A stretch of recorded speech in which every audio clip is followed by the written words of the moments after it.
surat. Harusnya dalam surat tanggal resmi itu harus ada nomor surat, ini nomornya. Harus ada tanggalnya, ini tanggalnya. Harus ada rincian acara, rincian acaranya ini. Hari, waktu, tempat harus jelas tertera dan ditujukan untuk siapa.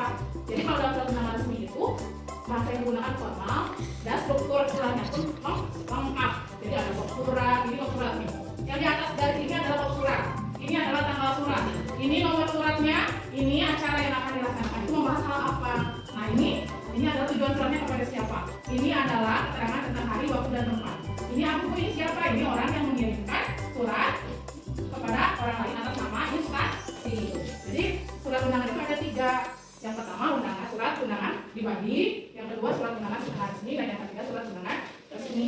Nah, tadi kalian sudah memperhatikan di depan ibu menerangkan tentang ketiga jenis surat tersebut. Nah, sekarang coba Kak, ibu mau tanya ke masing-masing kelompok 1, coba sebutkan persamaan dari ketiga surat tersebut. Siapa yang mau mengemukakan? Yang Maya, apa yang persamanya?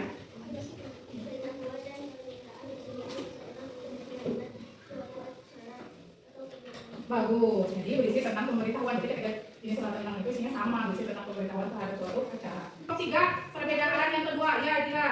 Apa perbedaan yang kedua, Dir? Undangan yang mengatasnamakan perorangan yang menunjukkan ke perorangan maupun instansi atau organisasi. Jadi, kalau undangan setelah resmi itu undangan dari suatu instansi kepada seseorang atau dari instansi ke instansi yang lain. Kelompok selanjutnya undangan tidak resmi. Perbedaannya apa? Siapa yang mau membacakan? Ayo, ada apa, Pak? Undangan yang mengataskan namakan perorangan yang ditunjukkan kepada perorangan untuk kepentingan perorangan seperti undangan ulang tahun, undangan perayaan kelahiran. Iya, jadi kalau undangan tidak resmi itu seperti ibu bilang, undangan ditujukan untuk seseorang. Sekarang ibu mau kalian kelompok membuat contoh surat undangan bebas, mau undangan resmi, undangan tidak resmi maupun undangan setengah resmi.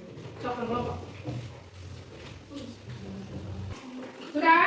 Sudah. Coba kelompok 1 angkat pekerjaan.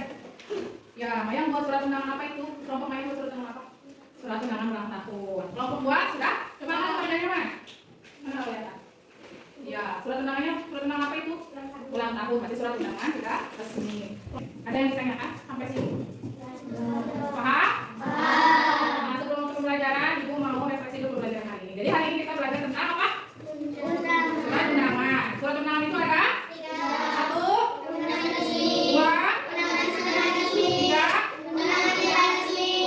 Alhamdulillah. Baik, pembelajaran hari ini sudah disampaikan dan kalian sudah bisa merasakan pembelajaran hari ini dengan baik. Untuk pembelajaran hari ini dengan ucapan hamdalah, alhamdulillah.